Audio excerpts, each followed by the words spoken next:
أشهد أن لا إله إلا الله وحده لا شريك له وأشهد أن محمدا عبده ورسوله أما بعد فأعوذ بالله من الشيطان الرجيم بسم الله الرحمن الرحيم الحمد لله رب العالمين الرحمن الرحيم مالك يوم الدين إياك نعبد وإياك نستعين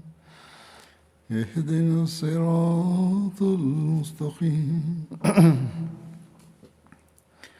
صراط الذين أنعمت عليهم غير المغضوب عليهم ولا الضالين.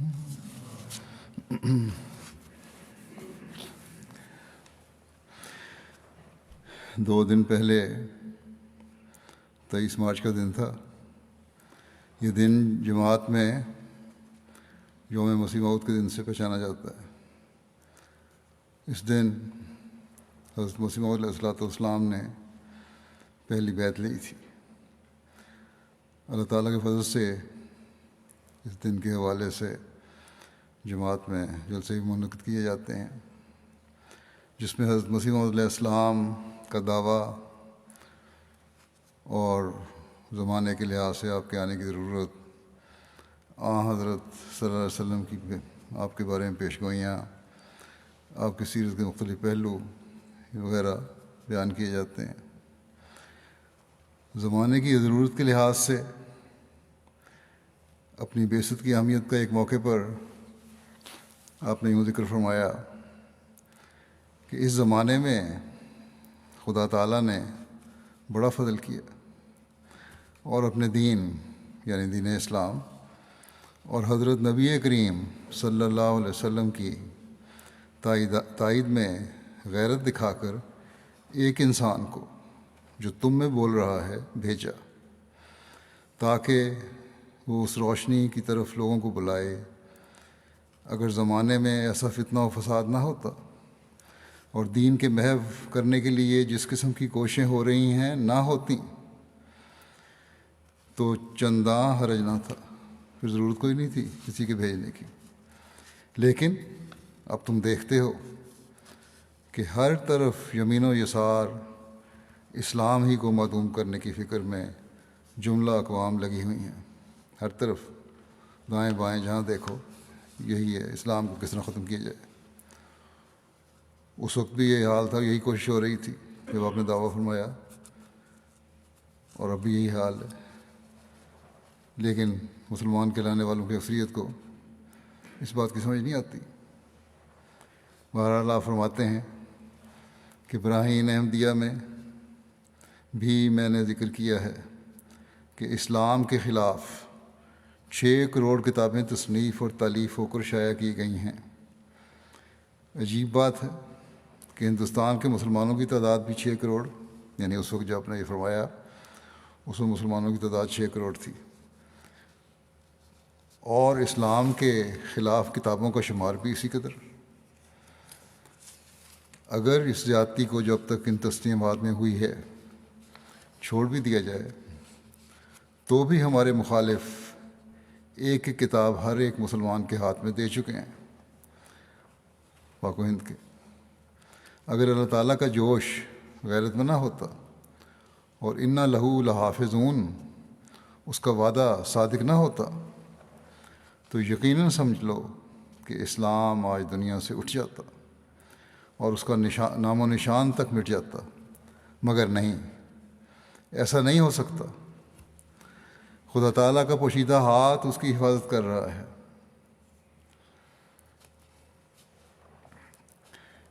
آپ نے اپنے دعوے کے بعد یہ بتایا کہ کس طرح اللہ تعالیٰ کی تائید و نصرت آپ کے ساتھ ہے، کس طرح اللہ تعالیٰ کی قرآن کریم میں بیان کردہ پیش گوئیاں آپ کے حق میں پوری ہو رہی ہیں، کس طرح حضرت صلی اللہ علیہ وسلم کی پیش گوئیاں اپنے مہدی اور مسیح کے حق میں پوری ہو رہی ہیں۔ یہ باتیں جیسا کہ میں نے کہا مختلف جلسے ہوتے ہیں، جلسوں میں بھی سن رہے ہوں گے، MTA پر بھی پروگرام آتے ہیں اس پہ بھی سن رہے ہوں گے، اور اس کی وضاحت ہو رہی ہوگی تو سننے والوں کو سننا چاہیے۔ اس وقت میں حضرت مسلم موعود رضی اللہ تعالیٰ عنہ کی بیان فرمودہ بعض باتیں بیان کروں گا۔ یہ وہ واقعات ہیں یا وہ باتیں ہیں جو حضرت مسلم موعود نے دیکھے یا براہ راست حضرت مسیح علیہ السلام سے سنے، یا بعض روایت بیان کرنے والوں نے آپ کو سنائے جنہوں نے خود دیکھے تھے، اور ان بیان کرنے والوں میں غیر بھی شامل تھے، اپنے بھی شامل تھے۔ جہاں یہ واقعات حضرت مسیح علیہ السلام کی سچائی بیان کرتے ہیں، وہاں ہمیں اپنی اصلاح اور اپنے ایمان میں مضبوطی کی طرف بھی توجہ دلاتے ہیں۔ اگر ان کو سن کر ہمیں اپنی اصلاح اور بہتری کی طرف توجہ نہیں ہوتی تو انہیں سننے کا کوئی فائدہ نہیں۔ اس لیے اس نظر سے ان باتوں کو ہم نے سننا چاہیے، اور اب بھی سنیں، تاکہ ہم اپنے ایمان میں مضبوطی پیدا کریں اور انہیں اپنے ایمان میں مضبوطی کا ذریعہ بنائیں۔ انبیاء کے مخالفین کا ہمیشہ یہ شیوہ رہا ہے کہ انبیاء کے متعلق یہی کہتے ہیں کہ جو بھی وہ کوئی علم و عرفان کی بات کریں کوئی دوسرا انہیں سکھاتا ہے، حتیٰ کہ حضرت صلی اللہ علیہ وسلم پر بھی قرآن کریم کے بارے میں اعتراض ہے کہ نعوذ باللہ آپ کو کوئی سکھاتا تھا، حالانکہ یہ وہ کتاب ہے جس کی کوئی مثال پیش نہیں کی جا سکتی۔ یہ تو چیلنج ہے اللہ تعالیٰ کا۔ تو بہرحال حضرت مسیح موعود کے حوالے سے میں ذکر کرتا ہوں کہ جب براہین احمدیہ آپ نے تحریر فرمائی اور آپ نے شروع میں یہ بیان فرمایا کہ اتنی تعداد میں لکھوں گا، لیکن اس کے بعد ماموریت کا جو مقام عطا فرمایا اللہ تعالیٰ نے، تو آپ نے فرمایا کہ یہ باتیں اب خدا تعالیٰ نے اپنے ہاتھ میں لے لی ہے، یہ کام اللہ تعالیٰ نے اپنے ہاتھ میں لے لیا ہے، اور وہ حسب حالات جو مضامین سکھاتا رہے گا وہ میں بیان کرتا رہوں گا۔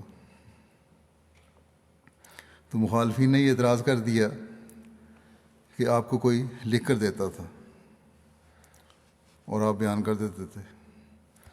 حضرت مسلم موعود نے اس بارے میں لکھا ہے، بیان فرمایا ایک تقریر میں۔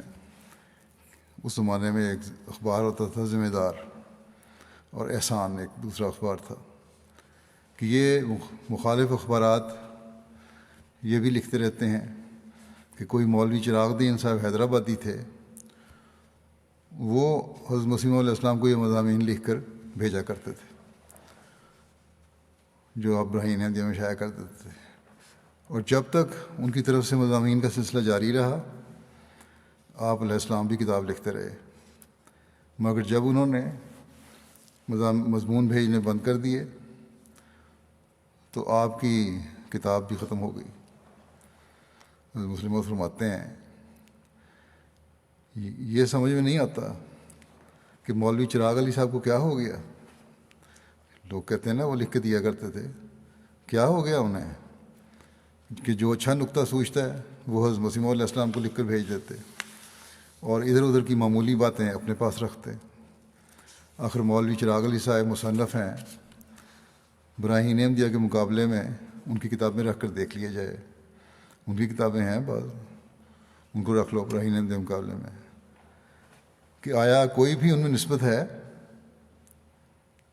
کہاں ابراہیم احمدی اور کہاں ان کی تصنیف.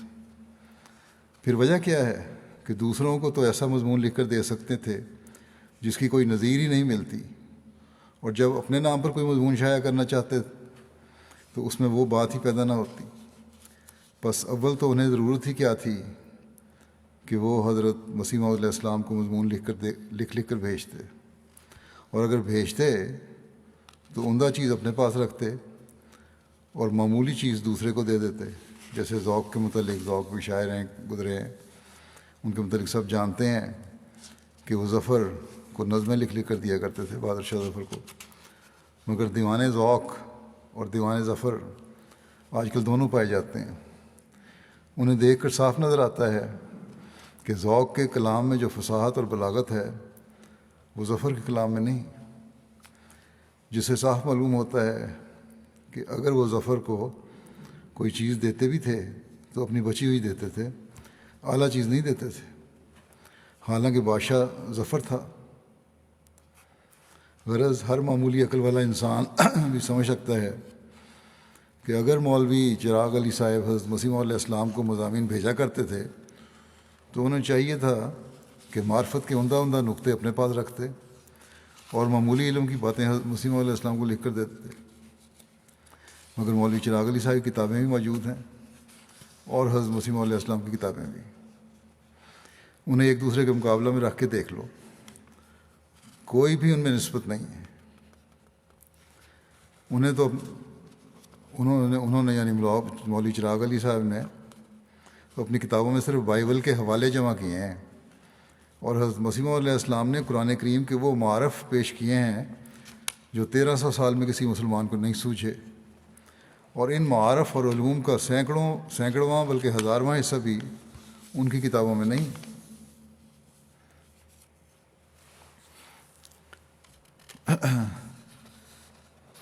پھر مولوی اور جو شور مچاتے ہیں حضرت مسیح علیہ السلام کے خلاف، ان مولویوں اور مخالفین کے شور اور مخالفت کا ذکر کرتے ہوئے آپ نے ایک جگہ بیان کیا کہ جب حضرت مسیح موعود علیہ السلام نے دعویٰ کیا اس وقت آپ کی حالت اور آپ کے ماننے والوں کی حالت بظاہر بہت کمزور تھی. مسلم موعود فرماتے ہیں کہ میری پیدائش حضرت مسیح موعود کے دعوے سے پہلے کی ہے، اور گو میں نے ابتدا نہیں دیکھی مگر ابتدا کے قرب کا زمانہ دیکھا ہے، یعنی ہوش و حواس میں. وہ زمانہ بھی کمزوری کا زمانہ تھا جماعت کی. طرح طرح سے مولوی لوگوں کو جوش دلاتے تھے اور ہر ممکن طریق سے دکھ اور تکلیف پہنچاتے تھے، لیکن کوئی روک نہیں پیدا کر سکتا. جو اللہ تعالیٰ کے کام سے وہ پورے ہوتے رہے. پھر یہ جو مخالفت ہوتی رہی، اس کے بارے میں حضرت مسیح موعود علیہ السلام کا کیا رد عمل ہوتا تھا. حضرت مسلم موعود کہتے ہیں کہ میں نے حضرت مسیح موعود علیہ السلام سے کئی دفعہ سنا ہے کہ لوگ گالیاں دیتے ہیں تب بھی برا معلوم ہوتا ہے کہ یہ کیوں اپنی عاقبت خراب کر رہے ہیں لوگ ہمیں گالیاں دے کے، اور اگر گالیاں نہ دیں تب بھی ہمیں تکلیف ہوتی ہے کیونکہ مخالفت کے بغیر جماعت کی ترقی نہیں ہوتی. گالیاں دیتے ہیں تو جماعت کا پیغام پہنچتا ہے اس مخالفت کی وجہ سے. تو فرماتے ہیں کہ حضرت مسیح فرماتے تھے کہ بس ہمیں تو گالیوں میں بھی مزہ آتا ہے، اس لیے اعتراضات یا لوگوں کی بد زبانی کی پرواہ نہیں کرنی چاہیے. پھر پنجابی میں ایک ضرب المثل بیان کی جو حضرت مسیح علیہ السلام بیان کرتے تھے کہ اونٹ اڑاندے ہی لدے جاندے نے، یعنی اونٹ گو چیختا رہتا ہے مگر مالک اس پر پھر ہاتھ پھیر کے پھر بھی اسباب لا دی دیتے ہیں. اسی طرح لوگ خواہ کچھ کہیں. حضرت مسیح نے یہ نصیحت فرمائی کہ تم نرمی اور محبت سے پیش آتے رہو، اللہ تعالیٰ فضل فرمائے گا. انہی لوگوں میں سے قبول کرنے والے آ جائیں گے. اس مخالفت کے حوالے سے ایک جگہ فرماتے ہیں کہ جب حضرت مسیح موعود علیہ الصلوۃ والسلام نے دعویٰ فرمایا تو آپ کے ماننے والے صرف چند آدمی تھے، مگر اس کے بعد آتھم کے ساتھ آپ کا مقابلہ ہوا تو لوگوں پر ایک اطلاع آیا اور انہوں نے سمجھا کہ آپ کی پیشگوئی اپنے ظاہری الفاظ کے لحاظ سے پوری نہیں ہوئی۔ پھر لیک رام سے آپ کا مقابلہ ہوا تو گو آپ کی پیشگوئی نہایت شان سے پوری ہوئی، مگر ہندوؤں میں آپ کے خلاف جوش پیدا ہو گیا اور انہوں نے آپ کی سخت مخالفت شروع کر دی۔ اسی طرح مولوی محمد حسین صاحب بٹالوی کے فتووں کا وقت آیا تو جماعت پر ایک اطلاع آیا۔ پھر ڈاکٹر عبدالحکیم کے ارتداد کا وقت آیا تو جماعت پر اطلاع آیا۔ غرض مختلف اوقات میں ایسے زور سے شورشیں اٹھیں کہ دیکھنے والوں نے سمجھا کہ اب یہ لوگ ختم ہو گئے، لیکن خدا تعالیٰ نے ان سب فتنوں کو مٹانے کے سامان پیدا کر دیے اور وہ فتنے بجائے جماعت کو تباہ کرنے کے اس کی ترقی اور عزت کا موجب بن گئے۔ اسی طرح اب ہو رہا ہے۔ مسلم تم دیکھ لو، ان کے مسلمات کے زمانے میں شورش اٹھی تھی کہ کس کس رنگ میں جماعت کے خلاف شورشیں اٹھی ہیں، فساد ہوئے، اور کس طرح لوگوں نے سمجھ لیا کہ اب احمدیت مٹ جائے گی، مگر ہر بار بجائے مٹنے کے جماعت خدا تعالیٰ کے فضل سے پہلے سے بھی زیادہ ترقی کر گئی۔ تو یہ تو جماعت کی تاریخ ہے اور الہی جماعتوں کی یہی تاریخ ہوتی ہے۔ یہ طریق جاری رہتا ہے مخالفت کا بھی، اب بھی ایسا ہی ہے، اور انہی مخالفتوں میں سے گزرتی ہوئی جماعت ترقی کرتی جاتی ہے، اور اب بھی انشاءاللہ تعالیٰ ترقی کرتی رہے گی اور کر رہی ہے۔ مخالفین بھی زور لگاتے ہیں، منافقین بھی زور لگاتے ہیں، لیکن اللہ تعالیٰ اپنے کام پورے کر کے رہتا ہے، جو اس نے وعدے کیے ہیں وہ پورے کر کے رہے گا انشاءاللہ۔ مخالفت کے حوالے سے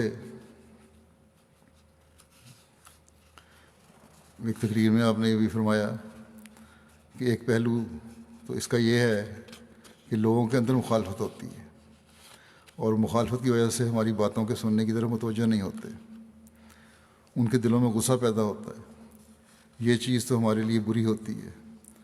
مگر ایک صورت یہ بھی ہوا کرتی ہے کہ جب کوئی شخص مخالفت کی بات سنتا ہے تو پھر وہ کریتا ہے کہ اچھا یہ ایسے گندے لوگ ہیں، ذرا میں بھی تو جا کے دیکھوں، اور جب وہ دیکھتا ہے تو حیران ہو جاتا ہے کہ جو باتیں مجھے انہوں نے بتائی تھیں وہ تو بالکل اور تھیں، یعنی مخالفین نے جو بتائی تھیں وہ تو اور تھیں، اور یہ باتیں جو کہتے ہیں بالکل اور ہیں جو احمدی کہتے ہیں، اور وہ ہدایت کو تسلیم کر لیتا ہے۔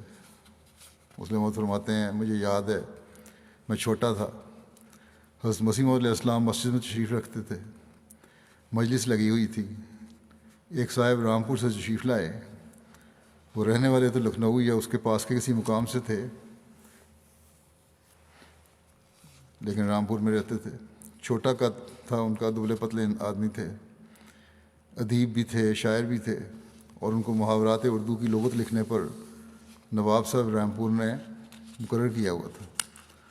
وہ آ کے مجلس میں بیٹھے اور انہوں نے اپنا تعارف کروایا کہ میں رامپور سے آیا ہوں اور نواب کا درباری ہوں۔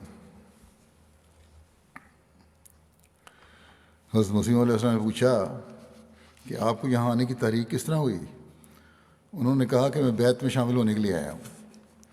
حضرت مسیح علیہ السلام فرمانے لگے کہ اس طرف یعنی رامپور کی طرف تو ہماری جماعت کا آدمی بہت کم پایا جاتا ہے اور تبلیغ بھی بہت کم ہے اس طرف، آپ کو اس طرف آنے کی تحریک کس نے کی ہے؟ تو یہ لفظ میرے کانوں میں، مسلم محمد کہتے ہیں میرے کانوں میں آج تک گونج رہے ہیں اور میں آج تک اس کو بھول نہیں سکا، حالانکہ میری عمر اس وقت 16 سال کی تھی کہ اس کے جواب میں انہوں نے بے ساختہ طور پر کہا کہ یہاں آنے کی تحریک مجھے مولوی ثناء اللہ صاحب نے کی ہے۔ میں تو مسلم محمد کہتے ہیں اپنی عمر کے لحاظ سے نہ ہی سمجھا ہوں گا اس بات کو، مگر حضرت مسیح علیہ السلام اس پر ہنس پڑے جو انہوں نے جواب دیا اور فرمایا کہ وہ کس طرح؟ تو انہوں نے کہا کہ مولوی ثناء اللہ صاحب کی کتابیں دربار میں آئی تھیں نواب صاحب کے، اور نواب صاحب بھی پڑھتے تھے اور مجھے بھی پڑھنے کے لیے کہا گیا، تو میں نے کہا جو حوالے یہ لکھتے ہیں میں مرزا صاحب کی کتابیں بھی نکال کر دیکھ لوں کہ حوالے کیا ہیں۔ خیال تو میں نے یہ کیا کہ میں اس طرح احمدیت کے خلاف اچھا مواد جمع کر لوں گا، لیکن جب میں نے حوالے نکال کر پڑھنے شروع کیے تو ان کا مضمون ہی اور تھا۔ اس سے مجھے اور دلچسپی پیدا ہوئی اور میں نے کہا کہ چاند اور صفحے بھی اگلے پچھلے پڑھ لوں۔ جب میں نے وہ پڑھے تو مجھے معلوم ہوا کہ رسول کریم صلی اللہ علیہ وسلم کی عزت اور آپ کی شان اور آپ کی عظمت جو مرزا صاحب بیان کرتے ہیں وہ تو ان لوگوں کے دلوں میں سے ہے ہی نہیں۔ پھر کہنے لگے مجھے فارسی کا شوق تھا، اتفاقاً مجھے درسمین فارسی مل گئی اور وہ میں نے پڑھی، اور جب وہ پڑھنی شروع کی تو اس کے بعد میرا دل بالکل صاف ہو گیا اور میں نے کہا کہ جا کر بیعت کر لو۔ تو مخالفت جہاں فساد کا ذریعہ ہے وہاں فائدہ بھی ہوتا ہے۔ بس ان دونوں حالات کو سامنے رکھتے ہوئے ہمیں بھی اپنی تبلیغ کی حکمت عملی تیار کرنی چاہیے۔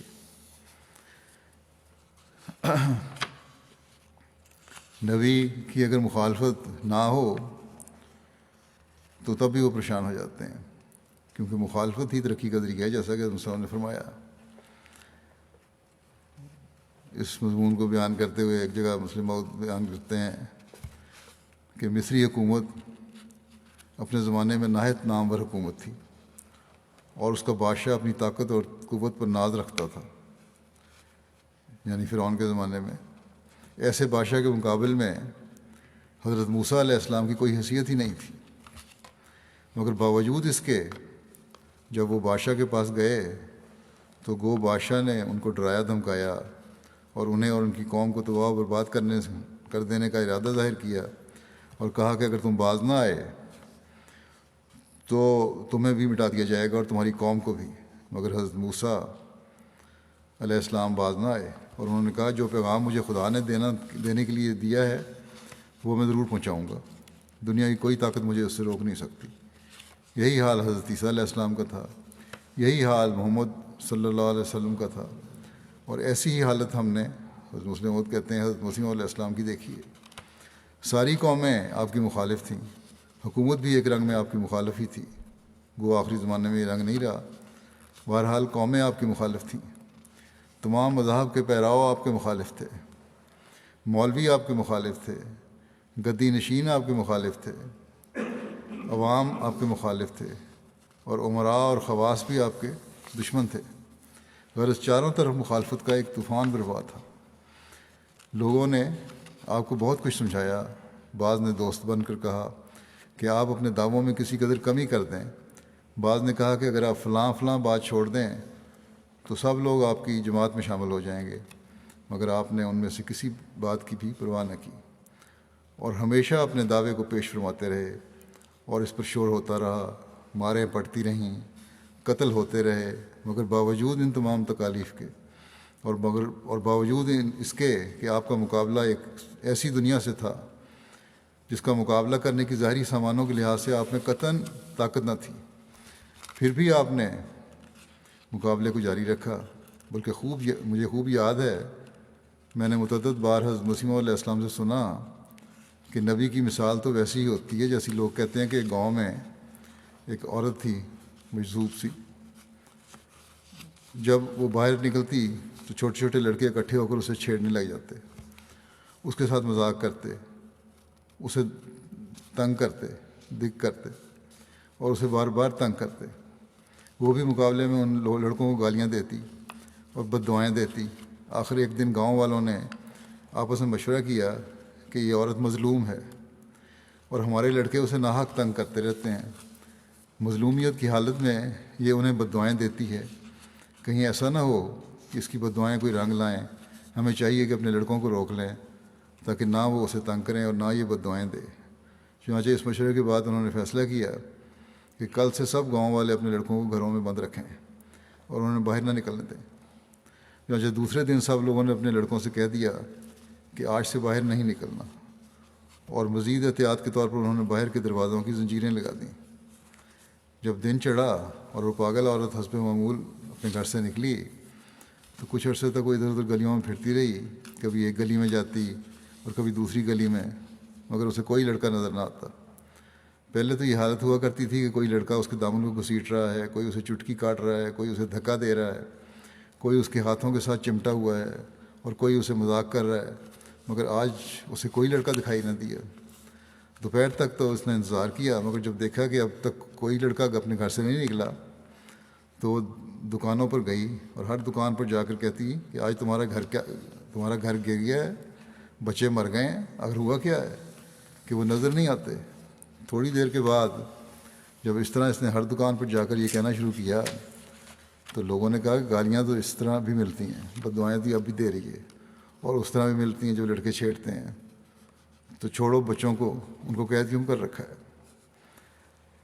تو اب مسلم موعود فرماتے ہیں کہ حضرت مسیح موعود علیہ السلام یہ حکایت بیان کر کے فرمایا کرتے تھے کہ انبیاء علیہ السلام کا حال بھی اپنے رنگ میں ایسا ہی ہوا کرتا ہے کہ دنیا ان کو چھیڑتی ہے، تنگ کرتی ہے، ان پر ظلم و ستم ڈھاتی ہے، اور اس قدر ظلم کرتی ہے کہ ان کی زندگی گزارنا مشکل ہو جاتا ہے، اور ایک طبقے کے دل میں یہ احساس پیدا ہونا شروع ہو جاتا ہے کہ لوگ ظلم سے کام لے رہے ہیں، انہیں نہیں چاہیے کہ ایسا کریں، مگر فرمایا کہ وہ بھی یعنی انبیاء بھی دنیا کو نہیں چھوڑ سکتے۔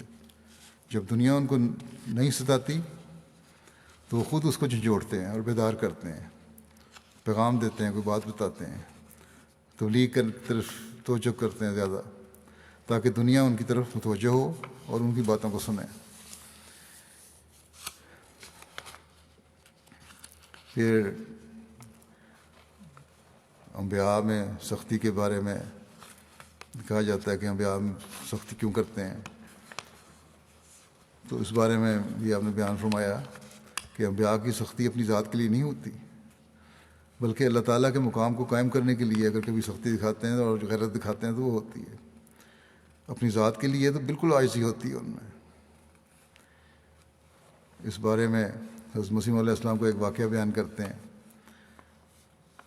کہ ایک دفعہ لاہور کی ایک گلی میں ایک شخص نے آپ کو دھکا دیا، آپ گر گئے، جس سے آپ کے ساتھی جوش میں آ گئے اور قریب تھا کہ اسے مارتے، لیکن آپ نے فرمایا کہ اس نے اپنے جوش میں سچائی کی حمایت میں ایسا کیا ہے۔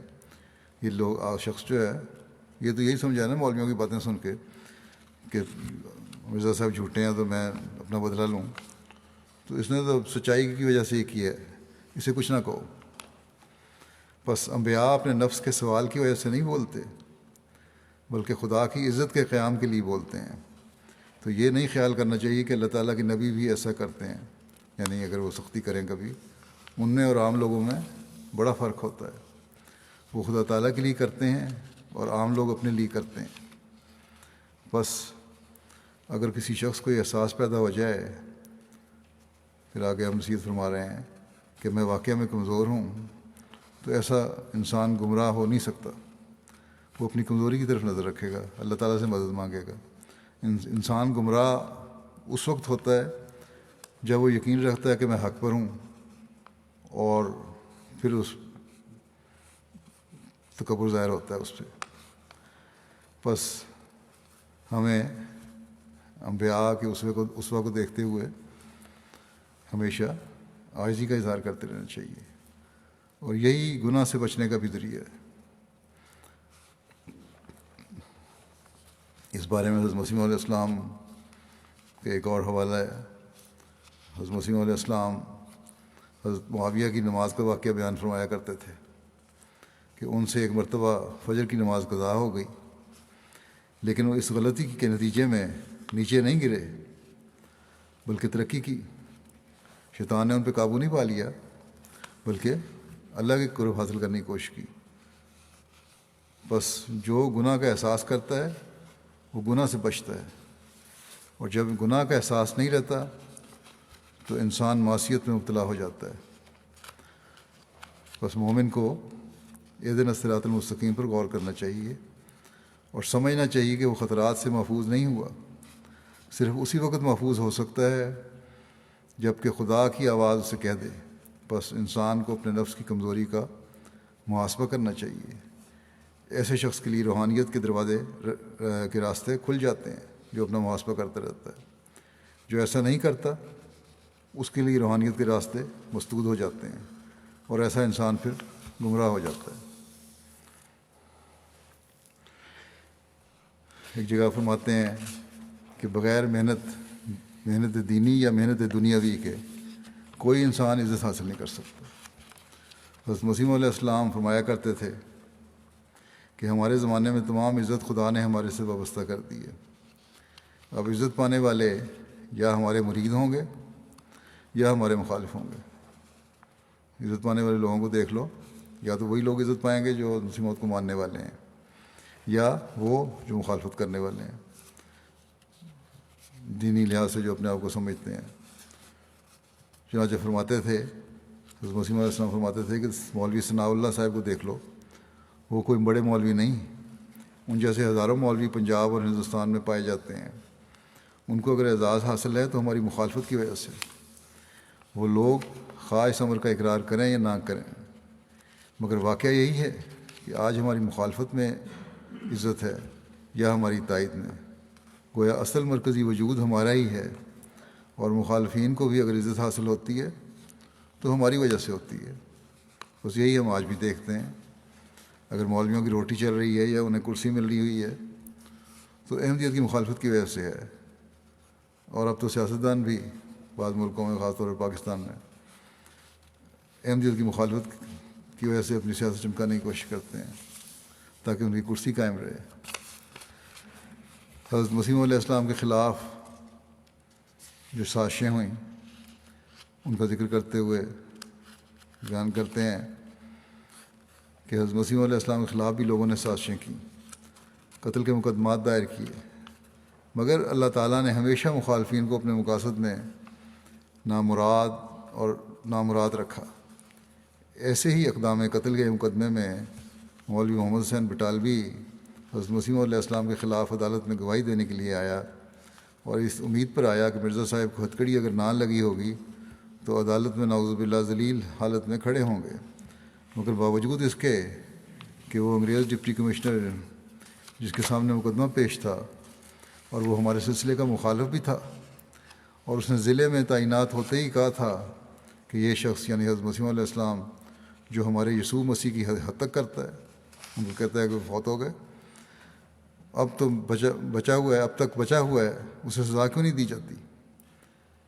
میں اب سزا دوں گا اسے۔ مگر جب حضرت مسیح علیہ السلام اس کے سامنے پیش ہوئے تو اللہ تعالیٰ نے ایسا تصرف کیا کہ آپ کی شکل دیکھتے ہی اس کا بغض دور ہو گیا، اور اس نے پاس حضرت مسیح علیہ السلام کے بیٹھنے کے لیے کرسی بچھا لی۔ حضرت مسیح علیہ السلام اس پر بیٹھ گئے۔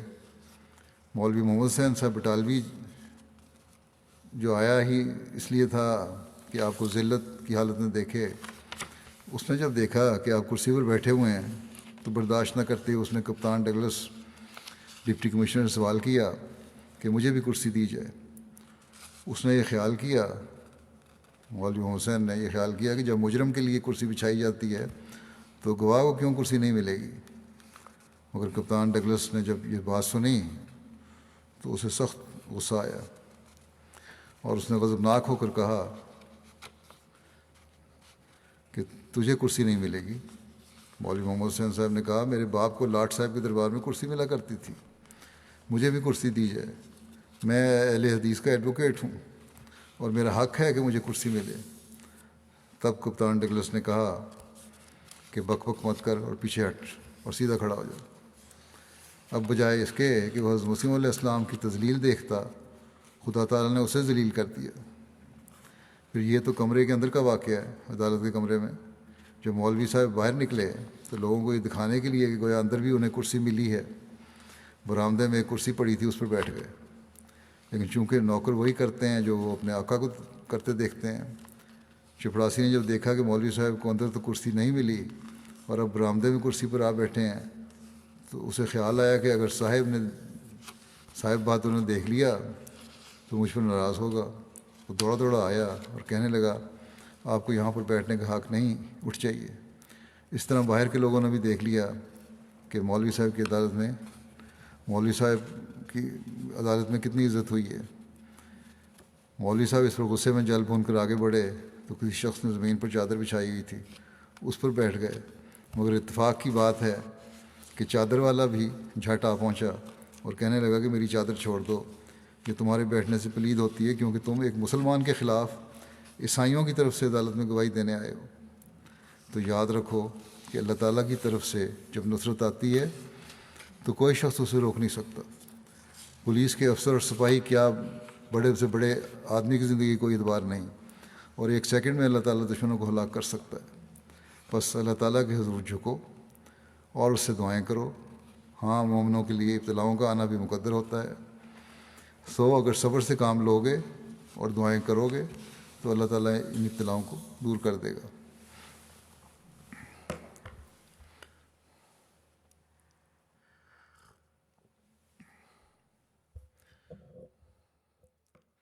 حضرت مسیح موعود علیہ السلام اور عیسائیوں کے درمیان ایک مباحثہ ہوا تھا۔ اس کی روایات جو بیان ہوئی ہے وہ حضرت مسیح موعود علیہ السلام کی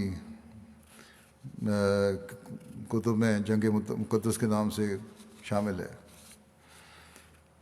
اس مباحثے کا ذکر کرتے ہوئے حضرت مسلم موعود نے ایک جگہ فرمایا اپنے خطبے میں کہ حضرت خلیفہ اول فرمایا کرتے تھے، حضرت خلیفہ اول کے حوالے سے بات کر رہے ہیں، کہ آتم کے مباحثے میں ہم نے جو نظارہ دیکھا اس سے پہلے تو ہماری عقلیں دنگ ہو گئیں، یعنی اس کو دیکھ کر پہلے تو ہماری عقلیں دنگ ہو گئیں اور پھر ہمارے ایمان آسمانوں تک پہنچ گئے۔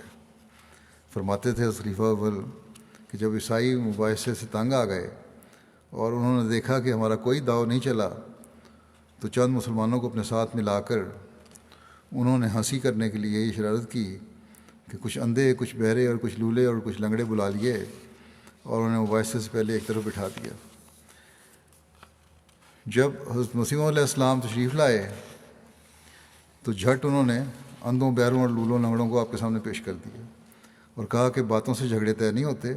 آپ کہتے ہیں کہ میں مسیح ناصری کا مسیل ہوں، اور مسیح ناصری اندھوں کو آنکھیں دیا کرتے تھے، بہروں کو کان بخشا کرتے تھے اور لولوں لنگڑوں کے ہاتھ پاؤں درست کیا کرتے تھے۔ مسیح ناصری تو یہ کرتے تھے۔ ہم نے آپ کو تکلیف سے بچانے کے لیے اس وقت چند اندھے، بہرے اور لولے لنگڑے اکٹھے کر دیے ہیں۔ اگر آپ فی الحال واقعہ مسیح مسیح ہیں تو ان کو اچھا کر کے دکھا دیجیے۔ خلیفہ اول فرماتے تھے کہ ہم وہاں بیٹھے تھے، ہم لوگوں کے دل ان کی اس بات کو سن کر بیٹھ گئے، اور گو ہم سمجھتے تھے کہ یہ بات یوں ہی ہے، یعنی حقیقت اس میں کوئی نہیں ہے جو مسیح ناصری کی طرف منسوب کی جاتی ہے، لیکن پھر بھی ہمارے دل بیٹھ گئے۔ اس بات سے گھبرا گئے کہ آج ان لوگوں کو ہنسی مذاق اور ٹھٹھے کا موقع مل جائے گا۔ مگر جب ہم نے حضرت مسیح موعود علیہ السلام کے چہرے کو دیکھا تو آپ کے چہرے پر ناپسندیدگی یا گھبراہٹ کے کوئی آثار ہی نہیں تھے۔ جب وہ بات ختم کر چکے تو حضرت مسیح موعود نے فرمایا کہ دیکھیے پادری صاحب، میں جس مسیح کے مسیل ہونے کا دعویٰ کرتا ہوں، اسلامی تعلیم کے مطابق وہ اس قسم کے اندھوں، بہروں اور لولوں لنگڑوں کو اچھا نہیں کیا کرتا تھا، مگر آپ کا عقیدہ یہ ہے کہ مسیح جسمانی اندھوں، جسمانی بہروں، جسمانی لولوں اور لنگڑوں کو اچھا کیا کرتا تھا۔ تو آپ کی کتاب میں یہ بھی لکھا ہے کہ اگر تم میں ایک ذرہ بھر بھی ایمان ہو اور تم پہاڑوں سے کہو کہ یہاں سے وہاں چلا جائے تو وہ چلا جائے گا، اور اگر تم بیماروں پر ہاتھ رکھو گے تو وہ اچھے ہو جائیں گے۔ بس یہ سوال مجھ سے نہیں ہو سکتا، میں تو وہ معجزہ دکھا سکتا ہوں جو میرے آقا حضرت محمد مصطفیٰ صلی اللہ علیہ وسلم نے دکھائے۔ آپ ان معجزوں کا مطالبہ کریں تو میں دکھانے کے لیے تیار ہوں۔ باقی رہے اس قسم کے معجزے، سو آپ کی کتاب نے بتا دیا ہے کہ ہر وہ عیسائی جس کے اندر ایک رائی کے برابر بھی ایمان ہو ویسے ہی معجزے دکھا سکتا ہے جیسے حضرت مسیح ناصری نے دکھائے۔ سو آپ نے بڑی اچھی بات کی ہے جو ہمیں تکلیف سے بچا لیا اور ان اندھوں، بہروں، لولوں اور لنگڑوں کو اکٹھا کر دیا ہے۔ اب یہ اندھے، بہرے اور لولے لنگڑے موجود ہیں۔ اگر آپ میں ایک رائی کے برابر بھی ایمان موجود ہے تو ان کو اچھا کر کے دکھا دیجیے۔ حضرت خلیفہ اول فرماتے تھے کہ ہم نے دیکھا کہ اس جواب سے پادریوں کو ایسی حیرت ہوئی کہ بڑے بڑے پادری ان لولوں اور لنگڑوں کو کھینچ کر الگ کرنے لگے۔ تو اللہ تعالیٰ اپنے مقربین کو ہر موقع پر عزت بخشتا ہے اور ان کو ایسے ایسے جواب سمجھاتا ہے جس کے نتیجے میں دشمن بالکل ہکا بکا رہ جاتا ہے۔ حضرت مسیح موعود کی مخالفت کا ایک واقعہ سیالکوٹ کا ہے جو بیان کیا آپ نے۔ کہتے ہیں کہ حضرت مسیح موعود علیہ السلام سیالکوٹ میں گئے تو مولویوں نے فتویٰ دیا کہ جو ان کے لیکچر میں جائے گا اس کا نکاح ٹوٹ جائے گا، لیکن چونکہ حضرت مرزا صاحب کی کوشش ایسی تھی کہ لوگوں نے اس فتوے کی بھی کوئی پرواہ نہ کی تو راستوں پر پہرے لگا دیے مولویوں نے تاکہ لوگوں کو جانے سے روکیں، اور سڑکوں پر پتھر جمع کر لیے کہ جو نہ رکے گا اسے ماریں گے۔ پھر جلسہ گاہ سے لوگوں کو پکڑ پکڑ کر لے جاتے کہ لیکچر نہ سن سکیں. کہتے ہیں بی ٹی صاحب ہوتے تھے ایک، جو اس وقت سیال کوٹ میں سٹی انسپیکٹر تھے، اور پھر سپرنٹینڈنٹ پولیس ہو گئے تھے. اب معلوم نہیں ان کا کیا ہوتا ہے. جب یہ بیان کر رہے تھے، ان کا انتظام تھا ان بی ٹی صاحب کا. جب لوگوں نے شور مچایا اور فساد کرنا چاہا تو چونکہ حضرت صاحب کی تقریر اس نے بھی سنی تھی، وہ حیران ہو گیا کہ اس تقریر میں تو حملہ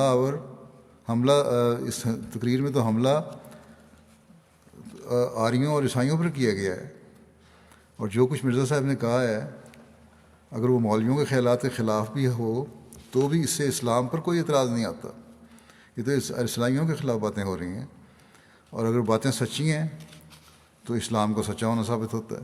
جب مرزا صاحب بیان کر رہے ہیں اگر یہ باتیں سچی ہیں تو اس سے تو اسلام سچا ثابت ہوتا ہے. پھر مسلمانوں کے فساد کرنے کی وجہ کیا ہے؟ اگرچہ وہ سرکاری افسر تھا، وہ جلسے میں کھڑا ہو گیا اور کہنے لگا یہ تو کہتے ہیں کہ عیسائیوں کا خدا مر گیا. اس نے کہا وہاں اس پر مسلمانوں کو مخاطب کر کہا کہ تم کیوں غصے ہوتے ہو؟ غرض یہ تو یہی کہہ رہے ہیں نا کہ عیسائیوں کا خدا مر گیا، اس میں غصے کی تمہاری کیا بات ہے؟ یہ تو تمہارے لیے اچھی بات ہے. غرض ان لوگوں کا ہم سے یہ سلوک ہے، یعنی جو مخالفت کرنے والے ہیں.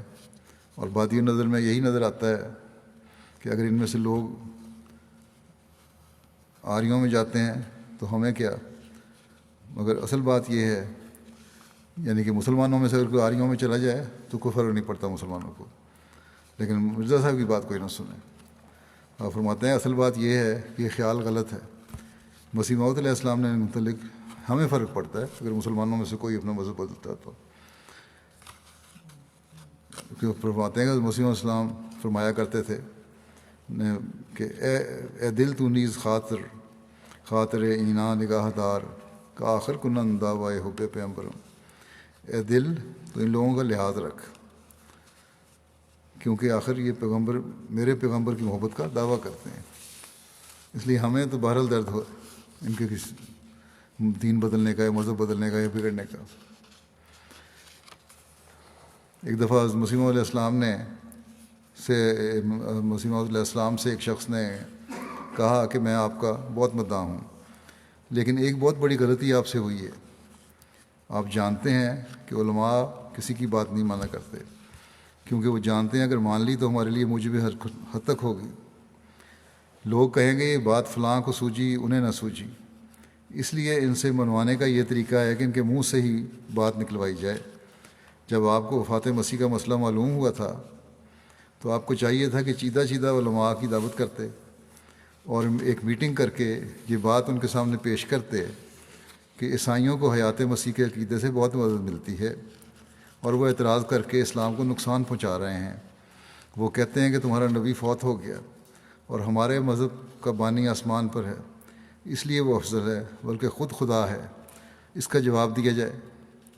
یہ سوال کرتے. اس وقت علماء جو بلائے ہوتے دعوت پہ آپ نے، تو وہ علماء جو تھے یہی کہتے کہ آپ ہی فرمائیے. حضرت مسیح موعود کہتے آپ فرمائیں اس کا کیا جواب ہے. تو آپ کہتے کہ رائے تو دراصل آپ لوگوں کی ہی صاحب ہو سکتی ہے، لیکن میرا خیال ہے کہ فلاں آیت سے حضرت مسیح کی وفات ثابت ہو سکتی ہے. علماء فوراً کہہ دیتے کہ یہ بات ٹھیک ہے، بسم اللہ کر کے اعلان کیجیے، ہم تائید کے لیے تیار ہیں. یہ طریقہ بتایا اس شخص نے حضرت مسیح علیہ السلام کو مولویوں کو بنانے کا.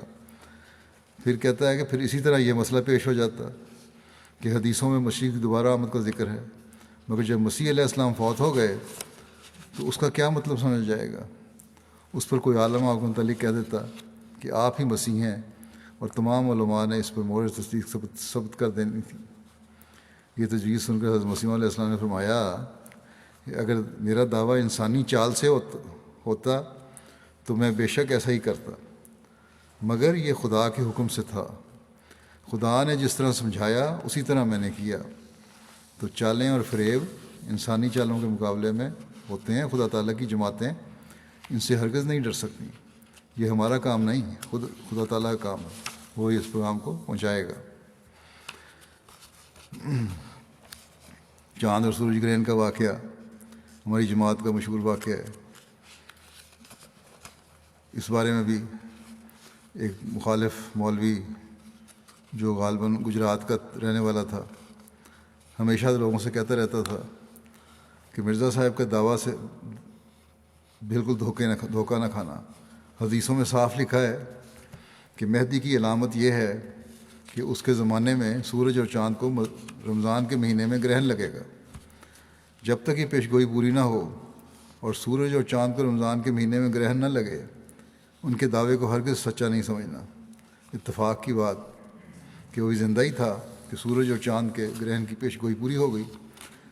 اس کے ہمسائے میں ایک احمدی رہتا تھا، اس نے سنایا کہ جب سورج کو گرہن لگا تو اس مولوی نے اس گھبراہٹ میں اپنے مکان کی چھت پر چڑھ کر ٹہلنا شروع کر دیا۔ وہ ٹہلتا جاتا تھا اور کہتا جاتا تھا کہ ہن لوگ گمراہ ہوں گے، کہ ہن لوگ گمراہ ہوں گے، بار بار ہی کہتا تھا، یعنی اب لوگ گمراہ ہو جائیں گے۔ تو اس نے یہ نہ سمجھا کہ جب پیش گوئی پوری ہو گئی ہے تو لوگ حضرت مرزا صاحب کو مان کر ہدایت پائیں گے، گمراہ نہیں ہوں گے۔ عیسائی بھی ایک طرح سے یہ مانتے تھے کہ وہ تمام علامتیں پوری ہو گئی ہیں جو پہلی کتب میں پائی جاتی ہیں، مگر دوسری طرف رسول کریم صلی اللہ علیہ وسلم کا دعویٰ سن کر یہ بھی کہتے تھے کہ اس وقت اتفاقی طور پر ایک جھوٹے نے دعویٰ کر دیا۔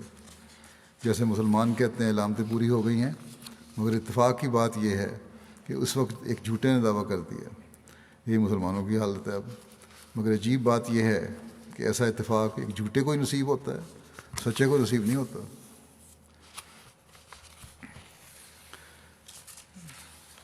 حضرت مسیح موعود کے ماضی کے بارے میں فرماتے ہیں کہ ہر ایک بدی بتدریج پیدا ہوتی ہے۔ یہ کبھی نہیں ہوتا کہ ایک شخص رات کے وقت صادق سوئے اور صبح کو بدترین جھوٹ کا مرتکب ہو کر پہلے تو انسان پر جھوٹ نہ بولتا تھا اور اب خدا پر جھوٹ بولنے لگے صبح اٹھ کے۔ اس کے مطابق ہم حضرت مرزا صاحب کا دعویٰ سے پہلے کی زندگی دیکھتے ہیں۔ آپ نے یہاں کے ہندوؤں، سکھوں اور مسلمانوں کو بار بار اعلان فرمایا کہ کیا تم میری پہلی زندگی پر کوئی اعتراض کر سکتے ہو؟ مگر کسی کو جرت نہ ہوئی، بلکہ آپ کی پاکیزگی کا اقرار کرنا پڑا۔ مولوی محمد حسن بٹالوی جو بعد میں سخت ترین مخالف ہو گیا، اس نے اپنے رسالے میں آپ کی زندگی کی پاکیزگی اور بے عیب ہونے کی گواہی دی، اور مسٹر ظفر علی خان کے والد نے اپنے اخبار میں آپ کی ابتدائی زندگی کے متعلق گواہی دی کہ بہت پاک باز تھے، بس جو شخص 40 سال تک بے عیب رہا اور اس کی زندگی پاک باز رہی، وہ کس طرح راتوں رات کچھ کا کچھ ہو گیا اور بگڑ گیا۔ علماء نفس نے مانا ہے، میں سائیکاٹرسٹ جو ہیں وہ بھی کہتے ہیں کہ ہر عیب اور سائیکالوجسٹ جو ہیں کہ ہر عیب اور اخلاقی نقص آہستہ آہستہ پیدا ہوا کرتا ہے، ایک دم کوئی تغیر اخلاقی نہیں ہوتا۔ پس دیکھو کہ آپ کا ماضی کیسا بے عیب اور بے نقص اور روشن ہے۔ پھر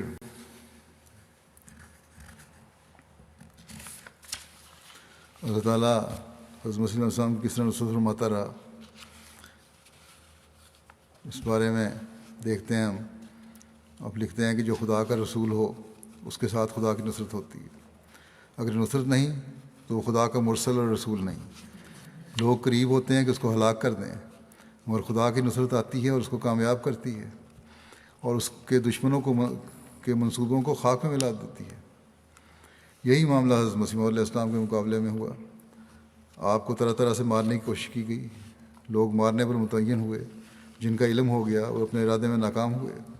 مقدمے آپ پر جھوٹے اقدام قتل کے بنائے گئے، چنانچہ مارٹن کلارک نے جھوٹا مقدمہ قتل کا بنایا، اور ایک شخص نے کہہ بھی دیا کہ مجھے حضرت مرزا صاحب نے متعین کیا تھا۔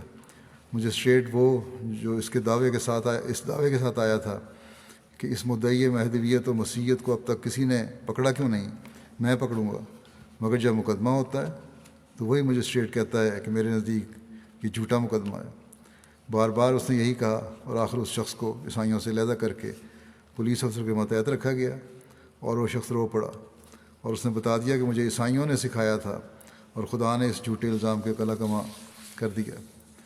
اسی طرح مسلم بیان کرتے ہیں کہ ہماری جماعت کے ایک پرجوش مبلغ ہیں مولوی عمر الدین صاحب شملوی، یہ اپنا واقعہ بیان کرتے ہیں کہ وہ بھی اسی معیار پر پرکھ کر احمدی ہوئے تھے۔ وہ سناتے ہیں کہ شملے میں مولوی عمر حسین اور مولوی عبدالرحمٰن سیاح اور چند اور آدمی مشورہ کر رہے تھے کہ اب مرزا صاحب کے مقابلے میں کیا طریقہ اختیار کرنا چاہیے۔ مولوی عبدالرحمٰن صاحب نے کہا کہ مرزا صاحب اعلان کر چکے ہیں کہ میں اب مباحثہ نہیں کروں گا، ہم اشتہار مباحثہ دیتے ہیں، اگر وہ مقابلے پر کھڑے ہو جائیں گے تو ہم کہیں گے کہ انہوں نے جھوٹ بولا کہ پہلے تو اشتہار دیا کہ ہم مباحثہ کسی سے نہ کریں گے اور اب مباحثے کے لیے تیار ہو گئے ہیں، اور اگر مباحثے پر آمادہ نہ ہوئے تو ہم شور مچا دیں گے کہ دیکھو مرزا صاحب ہار گئے۔ اس پر مولوی عمر الدین نے کہا کہ اس کی کیا ضرورت ہے، میں جاتا ہوں اور جا کے ان کو قتل کر دیتا ہوں، ہر مسئلہ ہی ختم ہو۔ مولوی محمد حسین نے کہا کہ لڑکے تجھے کیا معلوم، یہ سب کچھ کیا جا چکا ہے۔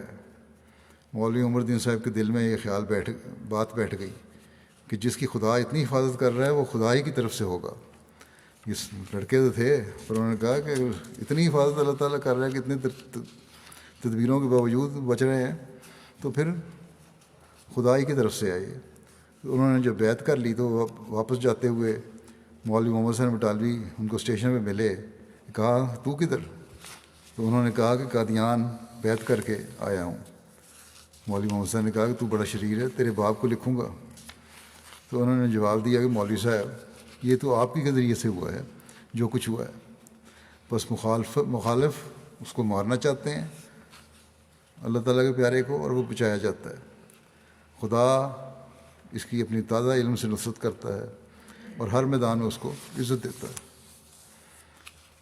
اسی طرح مولوی محمد حسین بٹالوی صاحب کا یہ بھی دعویٰ تھا کہ میں مرزا صاحب کو دعا کر دوں گا۔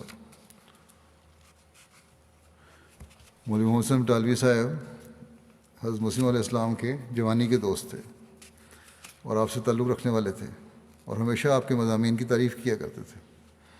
انہوں نے اس دعوے کے مان بعد یہ اعلان کیا، حضرت مسیح نے جب دعویٰ کیا تو انہوں نے اعلان کر دیا کہ میں نے اس شخص کو بڑھایا تھا اور اب میں ہی اسے تباہ کر دوں گا۔ پھر حضرت مسیح علیہ والسلام کے اپنے رشتہ داروں نے اعلان کر دیا، بلکہ بعض اخبارات میں یہ اعلان چھپا بھی دیا کہ اس شخص نے دکانداری چلائی ہے، اس کی طرف کسی کو توجہ نہیں کرنی چاہیے، اور اس طرح ساری دنیا کو انہوں نے بدگمان کرنے کی کوشش کی۔ پھر حضرت مسلم موعود کہتے ہیں یہ میرے ہوش کی بات ہے کہ بہت سے کام کرنے والے لوگوں نے جو ذمہ دارہ انتظام میں کمی کہلاتے ہیں آپ کے گھر کے کاموں سے انکار کر دیا، یعنی کام کرنے والے جو کہلاتے ہیں انہوں نے گھروں میں باوجود ذمہ دارہ ماحول ہونے کے، علاقے کے ذمہ دار ہونے کے، آپ کے گھر میں آ کے کام کرنے سے انکار کر دیا۔ اس کے محرک دراصل ہمارے رشتہ دار ہی تھے، غرض اپنوں اور بیگانوں نے مل کر آپ کو مٹانا اور آپ کو تباہ و برباد کر دینا چاہا، مگر خدا نے اپنے بندے سے کہا کہ دنیا میں ایک نبی آیا پر دنیا نے اسے قبول نہ کیا، لیکن خدا اسے قبول کرے گا اور بڑے زور آور حملوں سے اس کی سچائی کو ظاہر کر دے گا۔ ایک بے کس اور بے بس انسان قادیان جیسی بستی میں، جہاں ہفتے میں صرف ایک دفعہ ڈاک آیا کرتی تھی، جہاں ایک پرائمری اسکول بھی نہ تھا، جہاں 1 روپیہ کا آٹا بھی لوگوں کو میسر نہیں آتا تھا، کھڑا ہوتا ہے، اور پھر وہ انسان بھی ایسا جو نہ مولوی ہے اور نہ بہت بڑی جائیداد کا مالک ہے۔ بے شک حضرت مسیح علیہ السلام ایک شریف خاندان میں سے تھے، مگر راجوں اور نوابوں کی طرح بہت بڑی جائیداد کے مالک نہیں تھے۔ وہ اٹھ کر دنیا کے سامنے اعلان کرتا ہے ایک شخص، اور پہلے دن ہی کہتا ہے کہ خدا میرے نام کو دنیا کے کناروں تک پہنچائے گا، اور کون ہے جو آج کہہ سکے کہ حضرت مسیح علیہ السلام کا نام دنیا کے کناروں تک نہیں پہنچا؟ آج تو ہم دیکھتے ہیں کوئی دنیا کا کونا ایسا نہیں جہاں حضرت مسیح علیہ السلام کا نام نہ پہنچا ہو۔ حضرت مسیح علیہ السلام فرماتے ہیں کہ کذاب کی ہلاکت کے واسطے اس کا کذب بھی کافی ہے، لیکن جو کام اللہ تعالیٰ کے جلال اور اس کے رسول کی برکات کے اظہار اور ثبوت کے لیے ہو، اور خود اللہ تعالیٰ کے اپنے ہی ہاتھ کا لگایا ہوا پودا ہو، پھر اس کی حفاظت تو خود فرشتے کرتے ہیں، کون ہے جو اس کو تلف کر سکے؟ یاد رکھو میرا سلسلہ اگر نری دکانداری ہے، جیسا کہ انہوں نے کہا کہ دکانداری ہے، تو اس کا نام و نشان مٹ جائے گا، لیکن اگر خدا کی طرف سے ہے اور یقیناً اسی کی طرف سے ہے تو خاص ساری دنیا اس کی مخالفت کرے، یہ بڑھے گا اور پھیلے گا اور فرشتے اس کی حفاظت کریں گے انشاءاللہ۔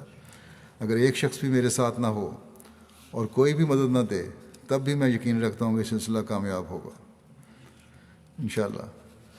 بس اللہ تعالیٰ ہمیں توفیق دے کہ ہم آپ کی بیعت کا حق ادا کرنے والی بنیں اور آپ کے پیغام کو دنیا میں پہنچا کر اللہ تعالیٰ کے فضلوں اور انعاموں کے وارث بھی بنیں، بے وفاؤں میں نہ ہوں بلکہ وفاداروں میں شمار ہو ہمارا۔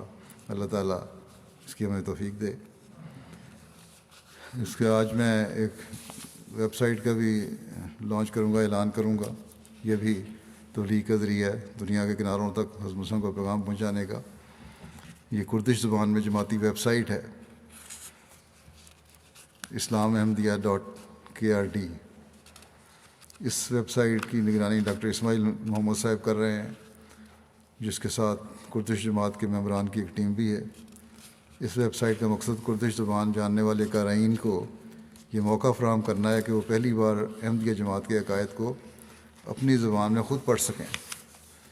یہ ویب سائٹ بنیادی طور پر کردش زبان کے سرانی ڈائلیکٹ پر مشتمل ہے، جس کے ساتھ بادینی ڈائلیکٹ بھی کچھ مواد موجود ہے۔ ویب سائٹ پر خبریں، مضامین، تفسیر، کتابیں، خطبات جمعہ اور ویڈیو سیکشن شامل ہیں۔ کردش ترجمہ کمیٹی کے تعاون سے اس ویب سائٹ پر حضرت مسیح علیہ السلام کی متعدد کتابوں کے ساتھ دیگر جماعتی کتب بھی مہیا کی گئی ہیں۔ حضرت مسیح کی کتابیں ہیں، حضرت خلیفہ ثانی کی کتابیں ہیں، اور دوسرا جماعتی لٹریچر ہے جس میں اسلامی اصول کی فلاسفی، مسیح ہندوستان میں ضرورت الامام، حقیقت المہدی وغیرہ شامل ہیں، دعوت الامیر، منصب خلافت۔ تو اس کے بعد انشاءاللہ تعالیٰ جمعے کے بعد اس کے لانچ بھی ہو گئی ہے ویب سائٹ۔ اللہ تعالیٰ ببرکت کرے۔ اسی طرح دنیا کے جو حالات ہیں اس بارے میں بھی کہنا چاہوں گا کہ دعاؤں کو جاری رکھیں، اللہ تعالیٰ دنیا کو تباہی سے بچائے اور انسانوں کو عقل دے اور اپنے پیدا کرنے والے کو پہچاننے والے ہوں۔